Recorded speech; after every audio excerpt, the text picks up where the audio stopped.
सुबकदोश होने वाले वज़ीर आला सिंध सैयद मुराद अली शाह और opposition leader Sindh assembly Rana Ansar के दरमियान निगरां वज़ीर आला के नाम के लिए सुप्रीम कोर्ट के साबिक जज जस्टिस मकबूल बाकर पर इत्तफाक हुआ है और उनका नाम मंजूरी के लिए गवर्नर सिंध को भी भेज दिया गया है। और अगर हम मरकज़ की बात करें, यहाँ तो ज़रा निगरां वज़ीर आज़म आ चुके हैं। अनवारुल हक काकर साहब अपने ओहदे का हल्फ उठा चुके हैं और उनकी गैर मुतवक्के तैनाती इसलिए चूँकि नाम अचानक से सामने आया था। बहुत से और नाम जिस पर डिस्कशन हो रही थी, फिर एकदम से ये नाम सामने आए जिस पर इत्तफाक हो गया। और उसके बाद हमने देखा कि तकरीबन तमाम पार्टीज़ ने कहा कि ठीक है, मिंगल पार्टी के अलावा तमाम ही ने इसको कबूल किया। हाँ, मिंगल पार्टी की तरफ से थोड़ा सा तनकीद का सामना ज़रूर करना पड़ा जो निगरां वज़ीर आज़म। बिल्कुल जी, बाकी जो पॉलिटिकल पार्टीज़ थी उनकी तरफ से अगर कुछ ने अगर खामोशी रखी भी है तो बाकियों ने तारीफ भी की है। खामोशी ज़रूर रखी है लेकिन क्रिटिसाइज भी नहीं किया। चलें, ये जो इस वक्त सेंटर और अगर हम सिंध की बात करें, जो सूरत हाल है, जो सियासी माहौल बना हुआ है, तो उस पर बात कर लेते हैं। पीपल्स पार्टी के सीनियर रहनुमा हैं नासिर हुसैन शाह साहब, हमें ज्वाइन किया। शाह साहब, बहुत शुक्रिया वक्त दिया आपने हम न्यूज़ को। शाह साहब, पहले हम वज़ीर आज़म से मुताल्लिक़ आपसे राय लेना चाहते हैं। कैसी तैनाती आपको लगती है, कैसा डिसीजन आपको ये लगता है? बिस्मिल्लाहिर्रहमानिर्रहीम, अल्लाहुम्मा सल्ली अला मोहम्मद व आले मोहम्मद। देखें, ये तो सबने मिलकर फ़ैसला किया होगा। सेनेटर अनवारुल हक की जो तकरीर हुई या जो नॉमिनेशन हुई मुतफ़िका तौर पर केयर टेकर प्राइम मिनिस्टर साहब के लिए जी, और लेकिन ये जो एकदम से बातें आती हैं कि जी ये तो बिल्कुल ऊपर से नाम आ गया और किसी को पता ही नहीं था, ऐसा नहीं होता। देखें, इशू ये है कि जितने नाम मीडिया पे थे, सोशल मीडिया पे थे, वो सब अंदाजे थे, स्पेकुलेशंस थी। किसी भी जो भी लीडरशिप की तरफ से वो नाम सामने मीडिया से डिस्कस नहीं किए गए थे। मिसाल के तौर पर मुझे सिर्फ बता दिया जाए कि प्राइम मिनिस्टर साहब ने किसी का नाम लिया था या चेयरमैन बिलावल साहब ने किसी का नाम लिया, मौलाना फजलुर रहमान साहब ने किसी का नाम लिया, या ANP की लीडरशिप जो एलाइज हैं गवर्नमेंट में, उन्होंने किसी का नाम लिया था। सर, उन्होंने रिजेक्ट भी तो नहीं किया था, उन्होंने तरदीद भी नहीं की थी। जिस तरह से हम इसाक डार साहब की बात करें, तरदीद तो नहीं की थी। जब उनसे सवाल किया गया, अगर उन्होंने हामी नहीं भरी, इत्तेफाक नहीं किया, तो उन्होंने तरदीद भी नहीं की। उनसे कहा गया कि क्या आपका नाम दिया जा रहा है निगरां वज़ीर आज़म के लिए, तो उन्होंने आगे से कहा कि जो भी फैसला लिया जाएगा, जो जिम्मेदारी दी जाएगी, उसको निभाएंगे हम लोग। उन्होंने तरदीद नहीं की थी। तो जाहिर है इस तरह की जब बातें सामने आएंगी जहां पर कंफ्यूजन क्रिएट की जाएगी रहनुमाओं की तरफ से, तो फिर तो मीडिया में बात आएगी। मैं अर्ज करूं कि वो इसाक डार साहब की जाती बात थी, या आप किसी से भी पूछें, अगर जितने नाम यहाँ सिंध में चल रहे थे वो सब मोतबर और मोहतरम नाम थे। अगर मुझसे भी आप पूछते तो मैं कहता जी हो सकता है कोई भी हो जाए, हमें तो कोई एतराज नहीं। तो ये इस तरह की स्पेकुलेशंस थी। ठीक है, सेनेटर अनवारुल हक साहब बहुत अच्छे किरदार के मालिक हैं, सब लोग जानते हैं। फिर ये एकदम से सिलसिले शुरू हो जाते हैं कि जी कोई ऊपर से नाम आ गया, जी पैराशूटर हैं, ये सियासी मुशावरत नहीं हुई, सबकी मुशावरत से हुए हैं। जी शाह साहब, हमने नहीं कहा ऊपर से मीडिया पे चल रहा है। नहीं अच्छा। आपके कहने का सवाल भी ये था, ऐसा नहीं है। आपके हम पे, मैं आपके टीवी को बहुत देखता हूँ, आपके बहुत सारे जो एंकर हैं प्रोग्रामों, ये बिल्कुल ब्रेकिंग न्यूज़ की तरह कहा गया है और दूसरी जगह भी कहा गया है। चले आपकी मेहरबानी, आपने नहीं कहा तो इट्स गुड। ठीक है शाह साहब, एक बात और, अब आते हैं आपके सूबे की बात कर लेते हैं। मकबूल बाकर साहब का नाम ये आपकी तरफ से था या क्या अपोजिशन की तरफ से था?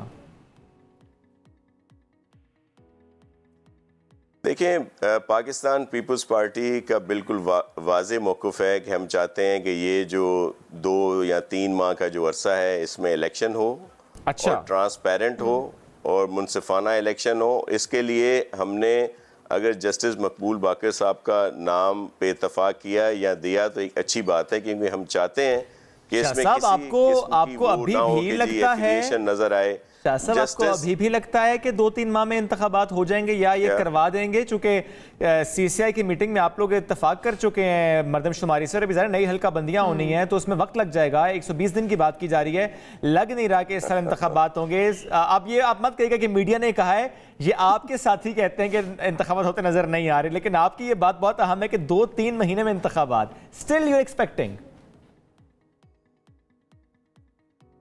जी बिल्कुल, और आप देखिएगा ऐसा ही होगा। 3 माह के अंदर जो भी अभी इलेक्शन कमीशन जो टाइम टेन्योर जो तय करेगी उसमें इलेक्शन होंगे। देखें, जस्टिस मकबूल बाकर साहब जो हैं हाई कोर्ट के चीफ जस्टिस रहे हैं, सुप्रीम कोर्ट के जस्टिस रहे हैं, उनका किरदार बेदाग रहा है।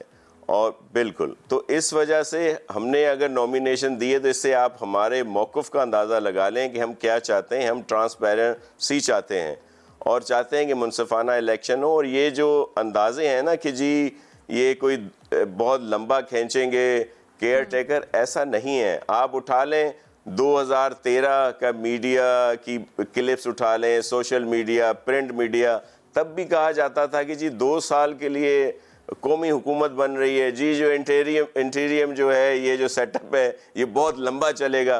फिर 18 में भी यही कुछ था, आज फिर वही कुछ हो रहा है।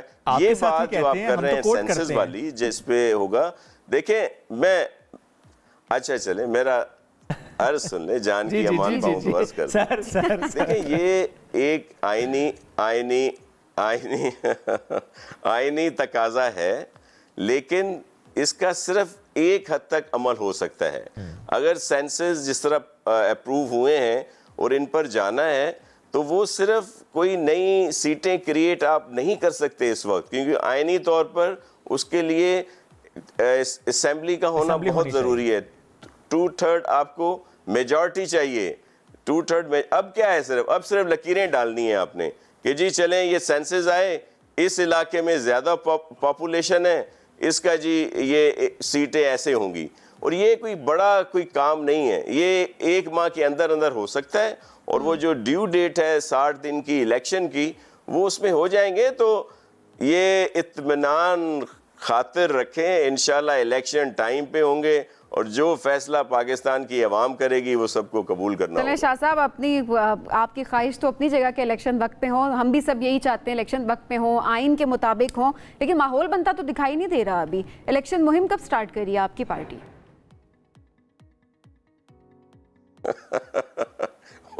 आपको कैसा माहौल चाहिए?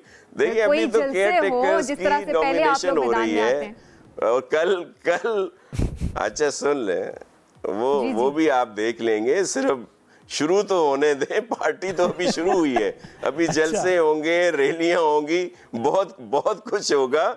सिर्फ मैं कह रहा हूं कि अभी कल केयर टेकर प्राइम मिनिस्टर साहब ने हलफ लिया है, रात मुत्तफिका तौर पर सबने इस पे जस्टिस रिटायर्ड मकबूल बाकर साहब के, आज वो हलफ लेते हैं या कल लेते हैं।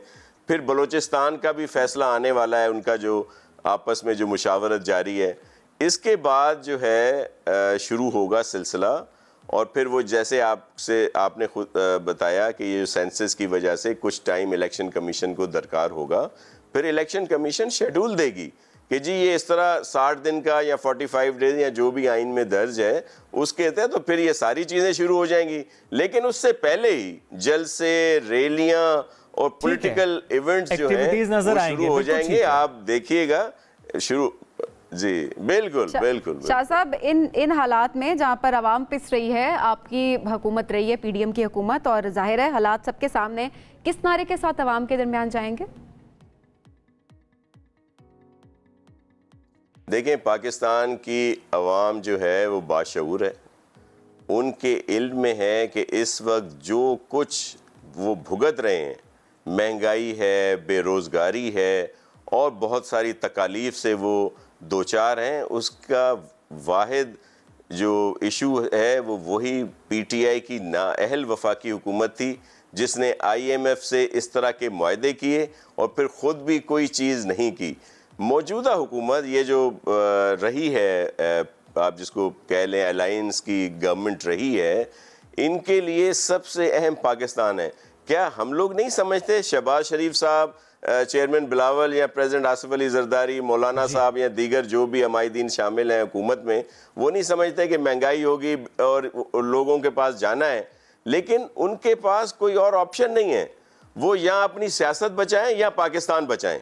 अगर वो ये बहुत अमल ना करते, ये अमल ना करते तो फिर ये जो IMF का था, बैरून ममालिक से जो हमारा डिफॉल्ट होने का खतरा था, वो आते जी वो कहते आए कि अगर मुल्क ना संभालते, हुकूमत ना संभालते तो मुल्क डिफॉल्ट कर जाता।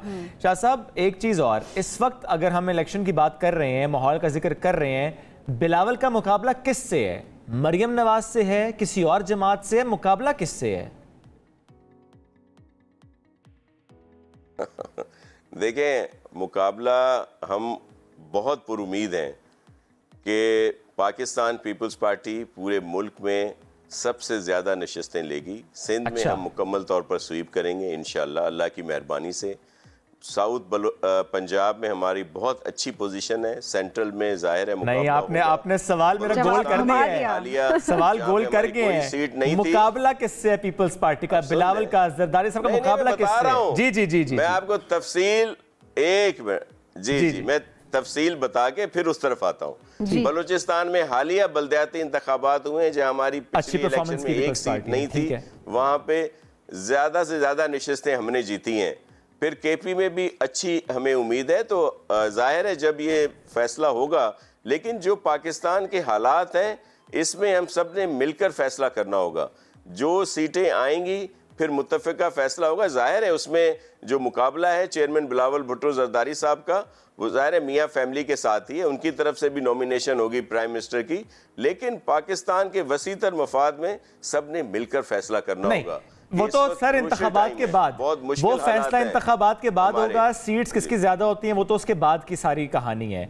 मैं सिर्फ इंतखाबात की बात कर रहा हूँ कि बिलावल भुट्टो का टारगेट क्या है, मुकाबला किससे, किससे टफ टाइम की एक्सपेक्टेशंस है उनको? सर हमें सिंध में किसी से भी अल्हम्दुलिल्लाह टफ टाइम की कोई एक्सपेक्टेशंस नहीं है। हम यहाँ पे कोई अपना सिंध में पंजाब में किससे और है? बाकी जाहिर है वहाँ पे नून लीग का अपना, पंजाब में नून लीग का अपना वोट बैंक है जिससे डिनाई नहीं किया जा सकता। फिर PTI है, ये नई जो पार्टी बनी है उसमें भी बहुत सारे इलेक्टेबल्स हैं, तो सबसे मुकाबला है। बाकी ये फैसला उस पर्ची पे होना है जो एक आम आदमी ने वोट वाले दिन जाके अपना वोट देना है। फैसला वो करेगा कि किसके पास ज्यादा नशिस्तें हैं। ठीक है, पर्ची डिसाइड करेगी वज़ीर आज़म। ये फैसला बाद में होगा। मुकाबला कोई सीट एडजस्टमेंट नहीं है, कोई सीट एडजस्टमेंट नहीं है हमारी। हर कोई अपने अपने उस पर बात करे। बिल्कुल ठीक है, अपने अपने आप उस पर जा रहे हैं, इंतखाबात लड़ेंगे, उसके बाद चीजें आगे बढ़ेंगी। बहुत शुक्रिया मौजूद थे।